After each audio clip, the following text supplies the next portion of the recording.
Assalamualaikum warahmatullahi wabarakatuh. Ini adalah episode selanjutnya dari Tupperware, Tukar Pikiran Perawat Everywhere. Jadi untuk episode ini kita sudah kedatangan tamu, tepatnya saya mengunjungi dia. Karena dia sudah bersedia untuk sharing kepada kita tentang sebuah celah untuk bekerja di bidang keperawatan, tapi mungkin tidak terbayangkan sebelumnya gitu. Tapi secara pengalaman beliau ini yang sudah ada di depan saya akan menceritakan keluh kesah, katakanlah seperti itu, ataupun cara-cara untuk menjadi perawat yang sukses di bidang yang mungkin tidak kita ketahui sebelumnya. Nah, di sini saya sudah bersama dengan saudari Jenny. Iya, Jenny. Saudari Jenny ya? Iya, betul. Oke. Di sini Jenny ini adalah seorang perawat yang mempunyai pengalaman bekerja di bidang asuransi. Asuransi. Mungkin diperkenalkan dulu namanya. Halo, nama asli saya sebenarnya bukan Jenny. Cuma karena ada satu dan lain hal akhirnya dirubah jadi Jenny. Tapi nama panggilannya Jenny ya? Ya, di sini. Oke. Berarti namanya siapa nih? Tergantung lokasi. Kalau kayak di kantor dulu namanya Mata. Kalau kayak di lingkungan kuliahan sama rumah tuh Angel. Oke. Jadi latar belakang saya kenal dengan Jenny ini adalah kami berada di program yang sama untuk saat ini. Jadi pada saat perkenalan dulu pas awal-awal itu kami saling memperkenalkan pengalaman kami seperti apa. Dan saya rasa ini pengalaman Jenny ini sebagai perawat yang berkarir di bidang asuransi lah, katakanlah seperti itu ya. Itu sangat excited banget bagi saya gitu, dan saya ingin men-share, dan Jenny pun ingin men-share kepada kita semua. Oke Jen, jadi dulu gimana pengalamannya? Pengalamannya ya?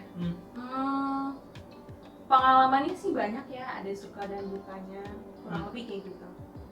Tapi susah nggak sih kalau kerja di asuransi itu? Kalau yang kita tahu kan ketika praktek perawatan kan mau nurse atau S1 itu nggak ada praktek di asuransi dong. Terus itu gimana kok bisa jadi perawat asuransi? Oke, jadi kalau misalnya perawat asuransi itu mungkin agak sedikit beda ya sama perawat-perawat pada umumnya. Lebihnya kayak kalau ke asuransi itu kita lebih ke sistem pelayanan tata cara dan persyaratan klaim, dan lebih ke orang tapi kita komunikasi gitu. Oke, jadi mungkin lebih mengutamakan komunikasi dan manajemen mungkin ya? Manajemen, lebih ke manajemen. Oke, dulu awalnya pengen kerja di asuransi ini memang cita-citanya setelah lulus atau mau ngelamar ke suatu tempat tapi nggak diterima apa gimana? Oh, jadi nggak tahu ya sekarang, cuma waktu dulu itu kita ada kayak gap gitu kan. Tamat S1 itu kan harus nurse dulu kan, baru bisa dapat STR. Betul. Nah, jangka dari ujiannya, dari kita lulus tuh ada jangka berapa waktu gitu, jadi di sela-sela itu aku ambil ke asuransi dulu yang bisa kerja, pokoknya kerja dulu gitu. Oke.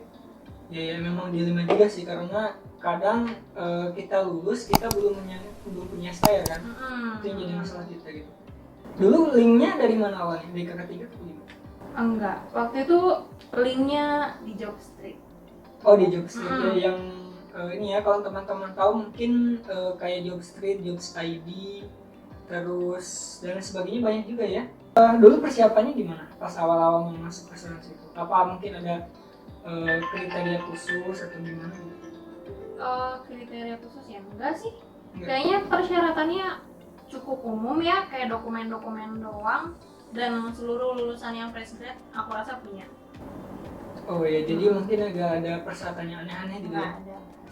Oke, terus menurut kamu tantangannya apa aja kalau kerja di asuransi? Kamu juga tahu kan tantangan kalau di rumah sakit pas praktek kayak gimana?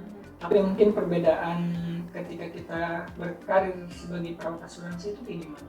Kalau tantangannya ya paling kita dikasih kayak 3 bulan pertama trial, kita akan dijejelin dengan berbagai macam sistem komputer, tim kerja individual, dan kadang yang jadi tantangan itu di bahasa, tergantung penempatan sih. Cuma kalau kayak aku kemarin, karena aku nanganin klien expat, otomatis bahasa Inggris sudah harus fasih. Oke, tapi kalau misalkan latar belakangnya belum fasih bahasa Inggris, bisa masuk nggak? Bisa, karena perusahaan aku bagus. Oke, berarti dulu kerjaan di daerah mana? Di kalau kantor pusatnya itu di Tangerang. Cuma karena aku nanganin klien, jadi aku kayak mobile gitu. Oke, berarti salah satu perusahaan besar yang ada di ibu kota berarti ya? Katakan seperti itu ya?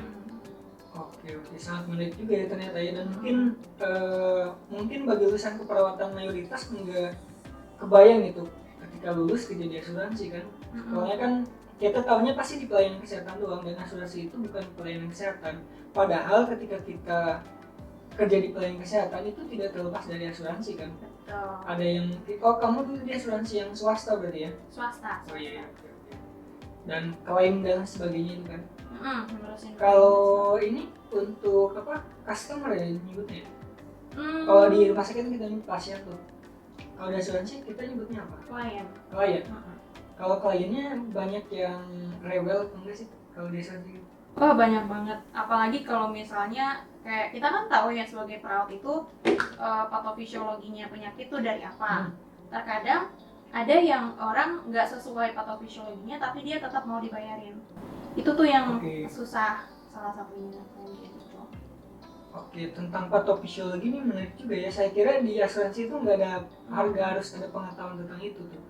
Mungkin kenapa perekrutan orang asuransi dari orang kesehatan, dia biar itu ya, biar tahu patofisiologi ya. Oh, mungkin yang harus agak dilurusin juga sih.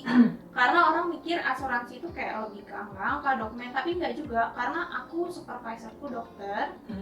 Terus kita sebenarnya sistemnya sama kayak di rumah sakit, ada paru, ada apa, tapi lebih ke kayak ke manajemen. Aku atasanku dokter, supervisorku yang kayak udah perawat-perawat senior. Kita juga ngebahas penyakit, kita juga ada meeting kayak di rumah sakit. Cuma bedanya kalau kita lebih kayak tadi ke manajemen, sakitnya apa, itu di cover atau enggak, kita tetap konsul penyakit itu ke dokter kita gitu. Oke. Tapi ya gitu, nggak ngasih obat ke pasiennya. Berarti bisa dikatakan gini ya sih, kalau asuransi itu ngurusin klaimnya doang. Bisa dikatakan seperti itu. Oh iya, tapi mostly gitu. Sekalipun klaim doang kan tanda kutip, tapi kan punya beban sendiri ya. Iya. Soalnya kan kita taunya yang di rumah sakit nih, kalau masuk terutama yang di UGD sih kayaknya. Jadi kan ada banyak ya klaim-klaim kayak gitu ya. Selain BPJS ada yang dari perusahaan mana gitu, dan memang kalau swasta itu sedikit lebih susah sih biasanya kalau klaimnya kan, karena memang ada batasan-batasan yang dimiliki oleh perusahaan itu gitu. Dan saya rasa ketika kita mengetahui tentang ini dari yang sudah berpengalaman secara langsung ya, jadi dia sangat membantu kita kan tahunya yang di rumah sakit pasti orang asuransi itu pasti gimana ya, mempersulit klaimnya gitu, terkenalnya seperti itu. Saja. Dan mungkin itu sudah di ini ya, sudah sudah biasa gitu. Udah sering dengar sih. Oke. Tapi kamu di sana jabatannya perawat bukan sih? Aku ada klaim analis sama medical service assistant. Aku dua bidang di satu perusahaan yang sama, cuma penempatannya ada di dua tempat gitu. Tapi yang kerja di sana latar belakang perawat semua apa gimana? Latar belakang medis sih, ada yang perawat, ada yang bidan sama dokter. Oke, tapi berarti kebanyakan medis ya? Mostly medis. Karena tadi mungkin karena klaim dan masih tahu patofisiologi penyakit seperti itu. Oke. Terus menurut Jenny sendiri kelebihan dan kekurangan berkarir di asuransi gimana? Nah, karena memang aku perawat tapi aku tipikal suka yang nyari comfort zone-nya gitu. Jadi kalau kayak kekurangannya pasti skillnya agak berkurang ya. Jadi atau hilang skillnya. Kan kita biasa di rumah sakit kan kayak ada banyak yang kita lakuin prasat. Di situ kita nggak ngelakuin prasat gitu. Jadi kekurangannya itu aja sih. Kekurangannya itu berarti. Iya. Berarti bisa kita katakan beberapa ilmu yang kita dapatkan di selama kuliah itu tidak terpakai semua. Tapi kayaknya skill komunikasi lebih diperdalam kalau di klaim ya. Kalau kelebihannya banyak. Apa itu? Kalau kayak di ini aku subjektif ya, karena aku berdasarkan perusahaan yang aku tempatin kemarin. Oke. kayak perusahaannya itu benar-benar memperhatikan karyawan satu. Dari fasilitas asuransi aku jauh lebih bagus ketimbang asuransi teman-teman aku yang kerja di rumah sakit. Ya, satu. Kedua, fasilitas bukan cuma dari segi kesehatan, dari segi mental juga bisa dipikirin. Jadi di perusahaan aku kemarin untuk yang perawat-perawat kita punya gym pribadi di kantor. Jadi untuk teman-teman yang pengen sehat di kantor sediain gym. Kita juga dilesin bahasa Inggris 1 kali gaji. Jadi untuk teman-teman yang nggak bisa bahasa Inggris, tenang aja, perusahaan provide. Terus habis itu ada acara kayak anak muda, bikin kafe, ada kafenya, ada lunchnya juga, internet gratis, mau kerja semua provide laptop. Jadi kita mau kerja dimanapun, apalagi corona, itu nggak masalah. Gitu. Oke. Berarti kalau dia dari fasilitas kayaknya lebih worth it daripada di rumah sakit sebenarnya kan? Gitu sih. Bisa dikatakan seperti itu ya? Bisa banget menurut aku. Gaji berapa di sana? Mungkin nominal pastinya kalau misalkan itu nggak bisa disebutin, tapi kisarannya aja. Sebenarnya kalau gaji itu kan deal-dealan sama HRD. Cuma kalau kayak aku nggak terlalu gede, ada yang bilang gede, ada yang bilang enggak. Aku spill aja ya. Waktu 2017 ya aku baru masuk, itu gaji doang 3,7. Itu daerah Tangerang ya. Terus tapi aku nggak tahu di rumah sakit ada kayak provide bonus THR, ada lembur, tunjangan. Selain gaji pokok biasanya tunjangan, dan kalau rumah sakit besar biasanya ada pretelan lain. Tapi sepengalamanku di rumah sakit swasta dulu di daerah Tangerang juga, itu selain gaji pokok ada tunjangan. Tok udah itu doang, 2 poin itu. Kalau aku gaji pokok, ada bonus, ada THR, gaji pokok, bonus, THR, apa lagi ya? Oh, lembur. Banyak guys. Jadi kalau misalnya kita kan masuk jam 8 sampai jam 5. Oke. Kalau setelah jam 5 kita lembur kan kadang kalau misalnya masih ada belum kelar kerjaan, itu masuk lagi gaji tambahan gitu. Oke, berarti lembur pun masuk ya? Masuk.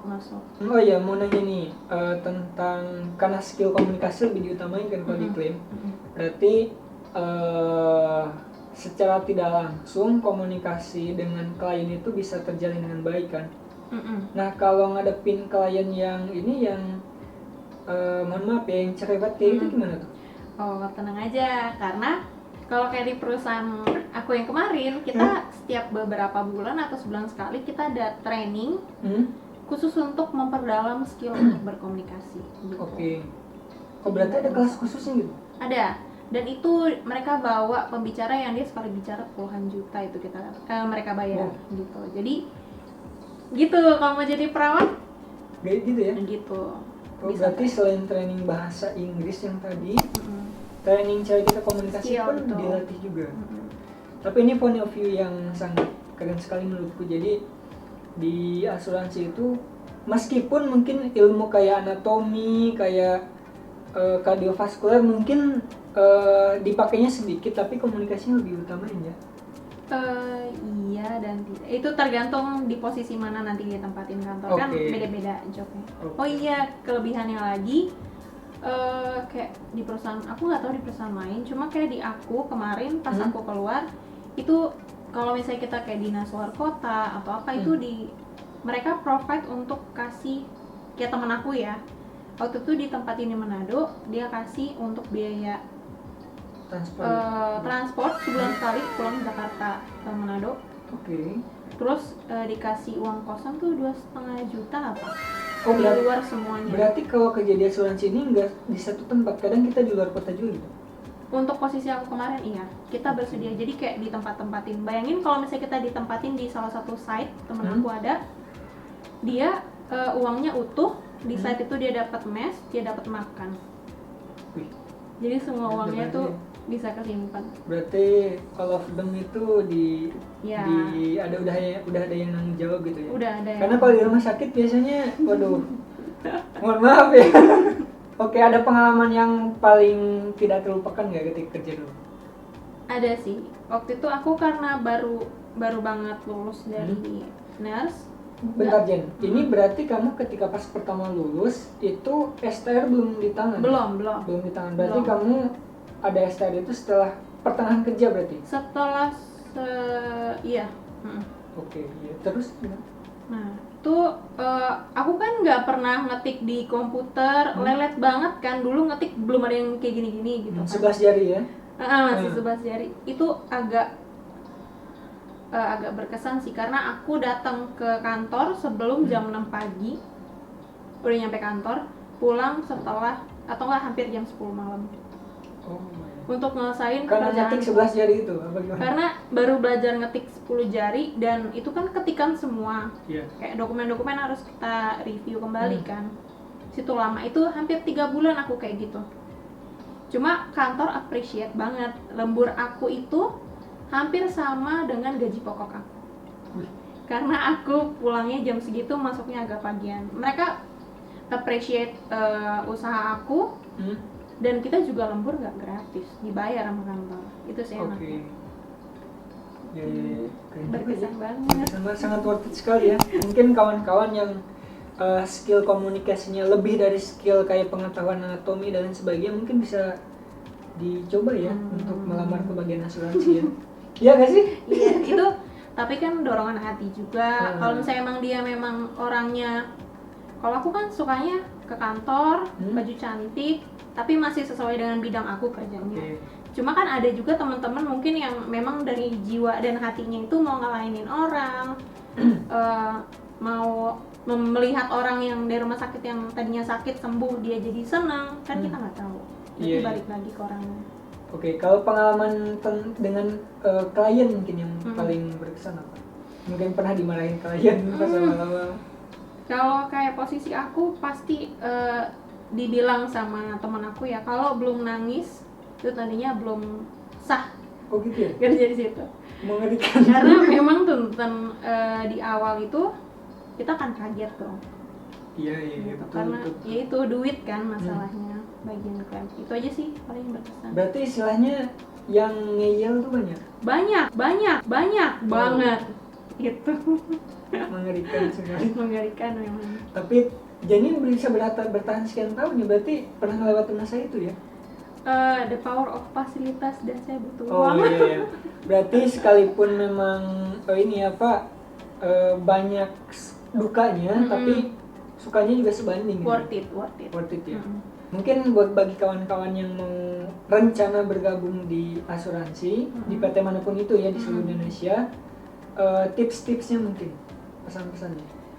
Mungkin apa ya, harus sabar karena yang namanya pekerjaan dimanapun, mau di asuransi ataupun di rumah sakit itu sama aja tantangannya. Punya tantangan sendiri ya? Iya, punya tantangan sendiri. Paling kalau yang mau asuransi nggak ada sih, mau belajar aja. Mau belajar aja. Oke, dan insurance lupa. Itu perasaan aku kemarin, kalau mau lamar ke situ aja. Oke, ini orang dalamnya kamu mau. Oke Jen, mungkin kalau misalkan ada yang mau nanya lewat IG kamu bisa? Boleh deh di IG. Di IG? Boleh di IG-nya IG. Angel Seeds. Angel Seeds. Oke, ada Seeds. Ada di sini. Lihat tuh. Oke, Jenny, mungkin itu aja. Kalau misalkan nanti kawan-kawan ada yang mau ditanyain, nanti bisa langsung tulis di komen ataupun nanti ke orangnya langsung ya. Terbuka ya kalau ada yang mau nanya ya. Oke, nanti mungkin itu aja untuk pada episode kali ini. Dan terima kasih kepada Jenny karena sudah berkenan sharing informasinya, dan saya rasa ini memang sangat berguna sekali untuk kawan-kawan yang mungkin baru lulus dan pikirannya masih kosong, kerja di mana nih gitu ya. Sambil nunggu STR.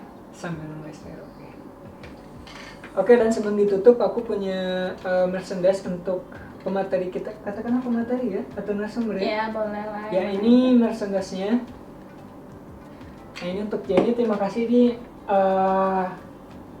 sebagai ucapan terima kasih dari tim Najulaidi ya. Semoga nanti Jenny lebih sukses di karirnya sekarang dan ada rencana untuk ke luar negeri ya? Iya. Ya, semua doanya dari kawan-kawan mudah-mudahan lancar dan sampai jumpa di episode selanjutnya.